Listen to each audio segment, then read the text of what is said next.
स्वाद आवे ना आवे, मन लगे न लगे, बस जगने से लेकर सोने तक रट लगा दो नाम की, बस इतने से ही काम बन जाएगा। क्या हो जाएगा? अब ध्यान दें, जैसे ही नाम का स्वाद आने लग जाएगा कि नाम अखंड हो जाएगा। अब देखो, वैखरी से नाम जपते जपते, रटते रटते, जपते जपते, अधिक संख्या में लगातार जपेंगे तो जपते जपते फिर ये मध्यमा वाक जागृत हो जाएगी, जो कंठ कुबर में स्थित वाणी है, मध्यमा वाणी जागृत हो जाएगी, मध्यमा वाक जागृत हो जाएगी। और फिर जब मध्यमा से नाम जप होने लग जाएगा तो भाव समाधि में, प्रेम समाधि में, पश्यंती में नाम जप होने लग जाएगा। और जब परा में, परावाणी में नाम प्रतिष्ठित हो जाएगा, 4 प्रकार की वाणियां हैं, परा, पश्यंती, मध्यमा, वैखरी। वैखरी से नाम लेते ही और फिर क्रमशः मध्यमा, पश्यंती और परा तक नाम पहुंच जाएगा। और जब परा तक नाम पहुंच जाएगा तो महाराज जी रोम रोम से करोड़ों करोड़ों नाम एक साथ प्रकट होने लग जाएंगे। और फिर चाहे सोते रहो, जगते रहो, खाते रहो, पीते रहो, किसी भी अवस्था में शरीर रहे, आधे क्षण के लिए भी नाम रुकेगा नहीं, नाम का विराम नहीं होगा। यह है निरंतर भगवान की स्मृति, यह है भक्ति योग। तो भक्ति योग की जो परिभाषा हमारे आचार्यों ने दी है, तैल धारावत अखंड अविच्छिन्न भाव से भगवान नाम रूप गुण लीला की अखंड स्मृति, इसका नाम भक्ति है। अब भक्ति, राम नाम से भक्ति योग अपने आप आ गया कि नहीं? पहले तो पात्रता नहीं थी, पर केवल जिह्वा से राम राम किया तो धीरे धीरे राम नाम महाराज की कृपा से भक्ति योग हमें प्राप्त हो गया।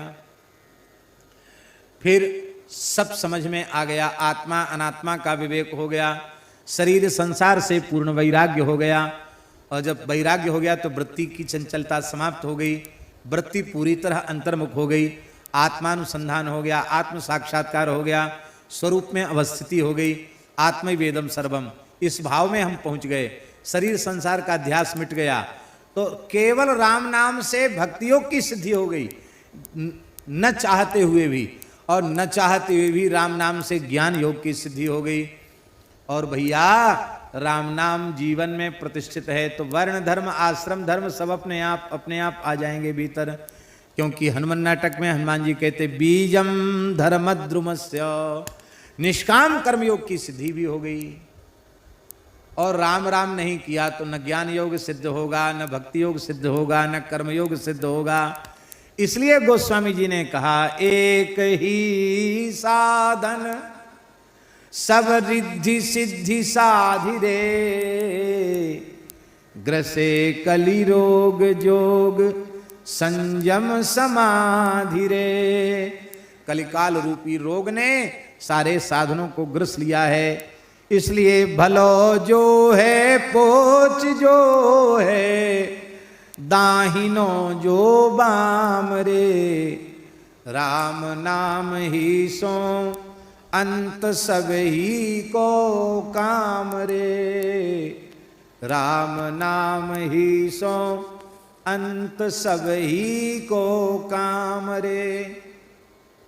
हमारे महाराज जी के परम श्रद्धेय और प्रिय मित्र श्री हरे राम बाबा जी, उनके जीवन की एक घटना है। वो जयपुर में थे,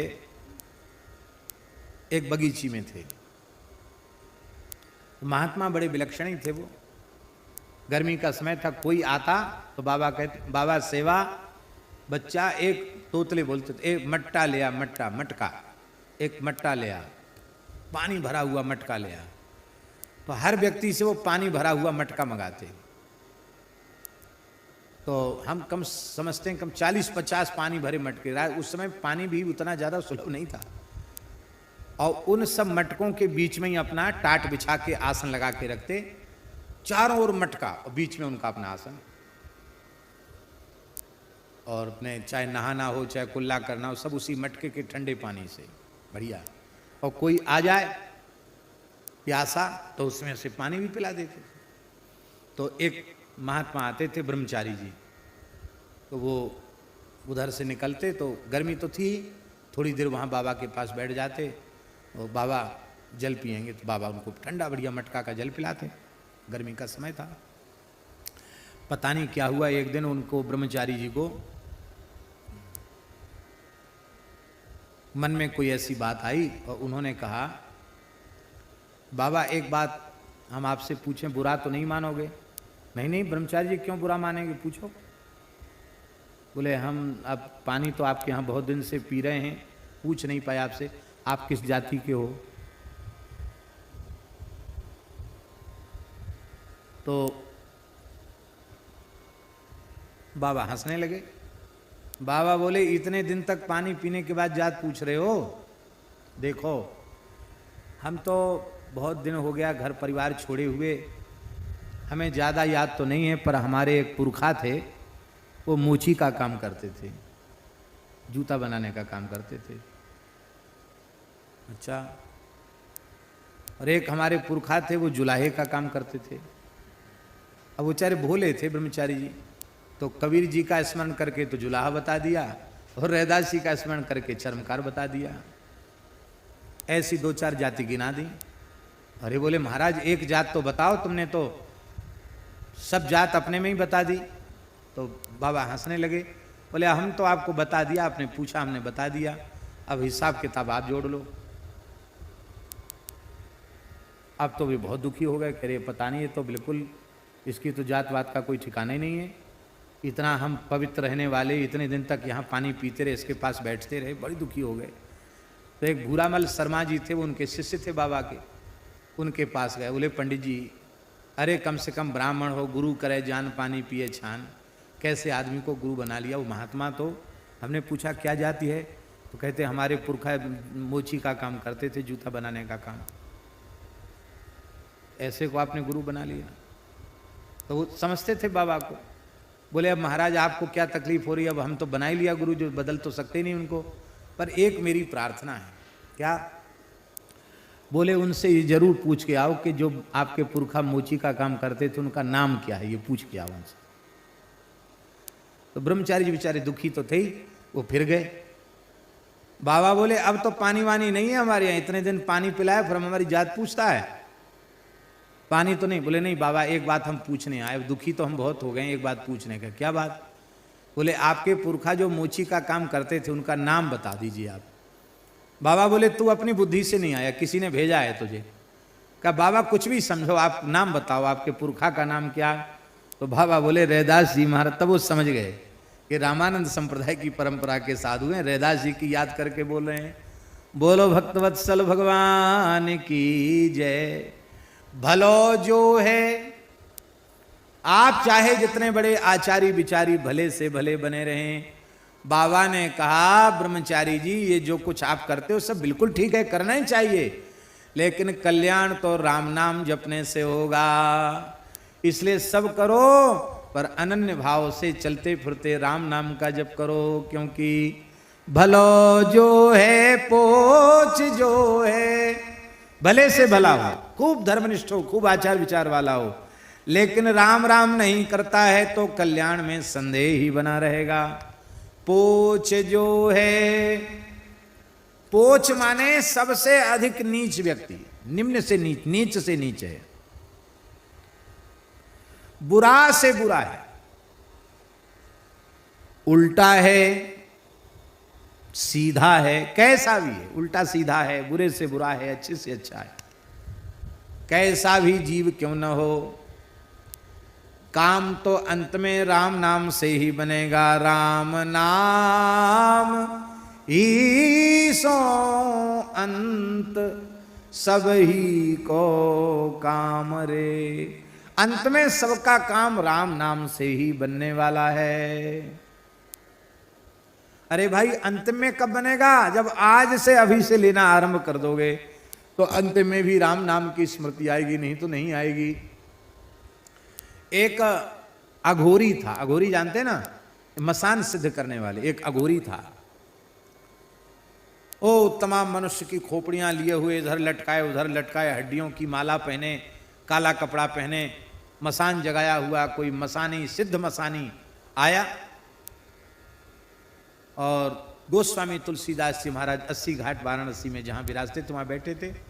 वहाँ से वो अघोरी निकला। इस तरह के सिद्ध बहुत हैं बनारस में।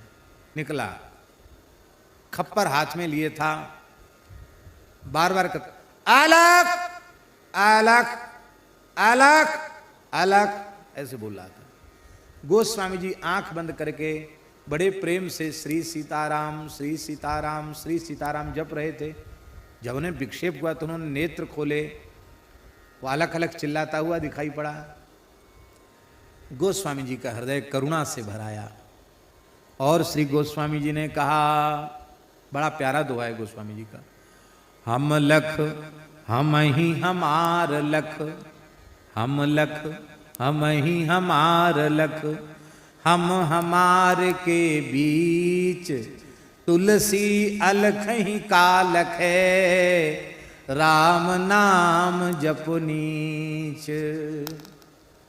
तुलसी अलख ही कालख है, राम नाम जप नीच। महाराज जी, एक नाम जापक संत की वाणी श्रवण करते ही उस तामसी अघोरी के जीवन में इतना बड़ा परिवर्तन आया। सारे महाराज कपड़ा लत्ता हड्डी फड्डी सब उठा के गंगा जी में पटक दी और राम नाम जपते जपते सिद्ध हो गया। तो भलो जो है पूछ जो है, दाहिनो जो बामरे। एक अघोरी था, बड़ा सिद्ध था महाराज। उसने कब्जा कर रखा था एक बगीचे पर। एक सेठ का बगीचा था, आम का बगीचा, गाजीपुर क्षेत्र की बात है, कहीं बनारस के आसपास। बहुत सिद्ध था, तमाम चमत्कार उस अघोरी में थे।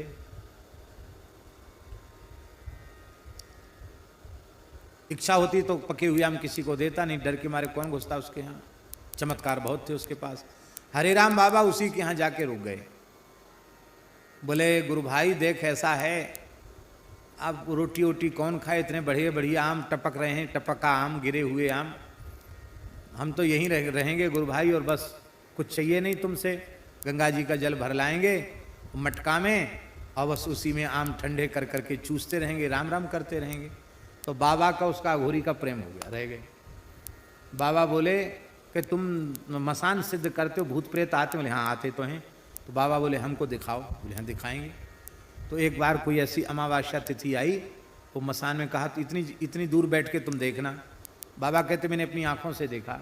उस मसान वाले ने, सिद्ध ने क्या किया, कोई व्यक्ति मुर्दा जला के गया था, उसकी आँच थी, उस आँच में गंगा जी का जल एक मटका में भरा और उसको मुर्दा की आँच पर उसको गरम किया, उसी में थोड़ा चावल छोड़ा, उसी में गुड़ छोड़ा और मीठा भात बनाया और मंत्र बोल बोल कर जैसे पत्तल परोसता तो महाराज भयंकर भयंकर प्रेत प्रकट हो जाते, भूत प्रेत चुड़ैल आदि, और सब बैठ के खाने लग गए मीठा भात।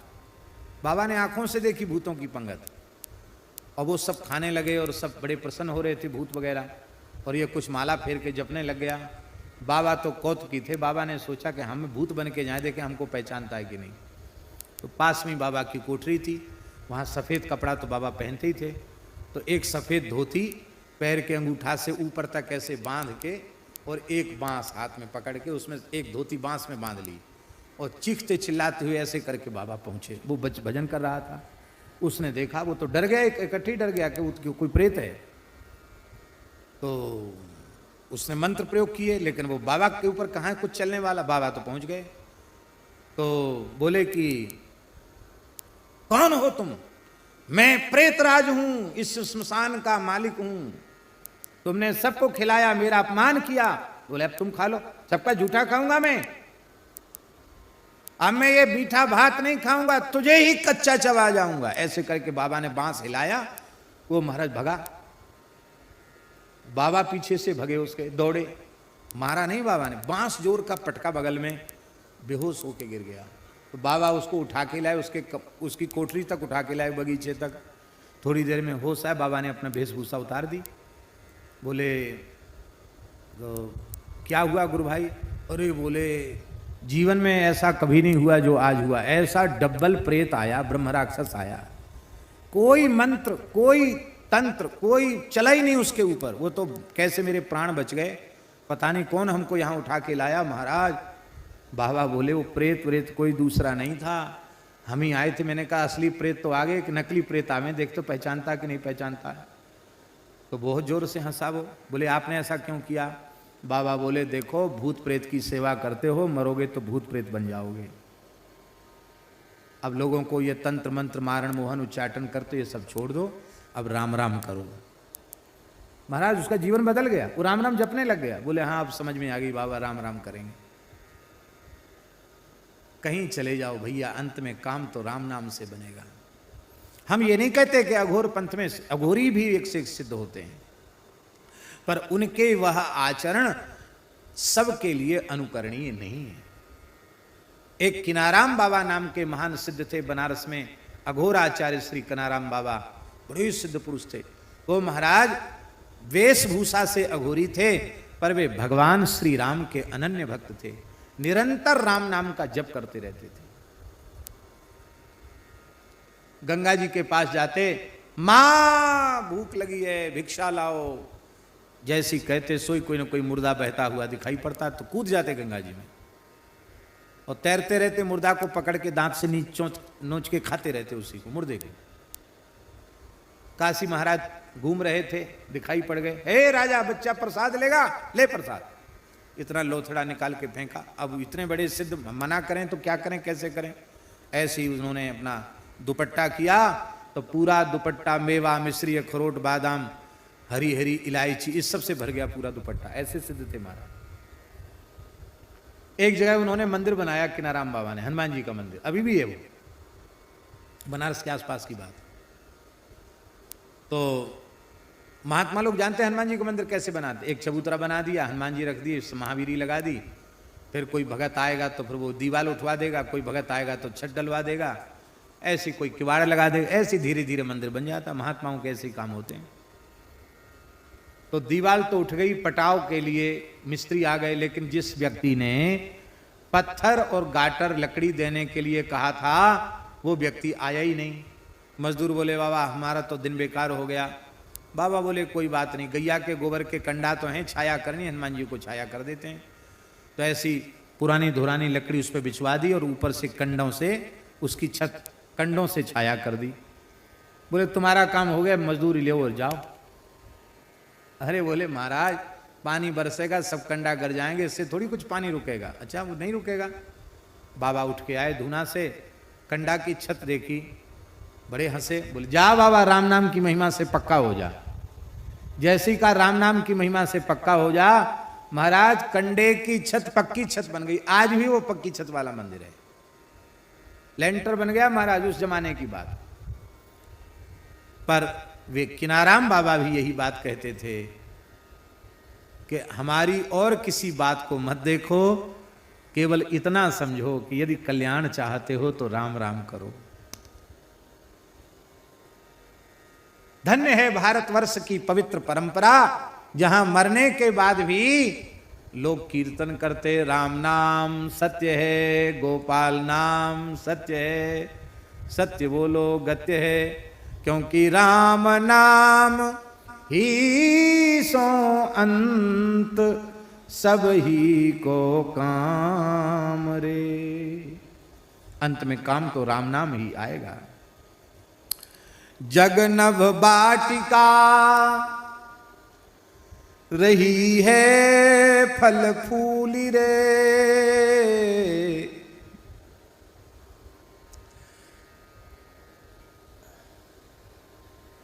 ये संसार का जो चाक चिक्के है ना, चमक दमक आकर्षण, ये कैसा है? ये नभ वाटिका के समान है, खपुष्प के समान है, आकाश पुष्प के समान है। जग नभ वाटिका, आकाश में बगीचा लगा सकते हो आप, बेला चमेली जूही तुलसी ये सब आकाश में लगा सकते हो आप। फूल खिला सकते हो? नहीं खिला सकते। क्यों?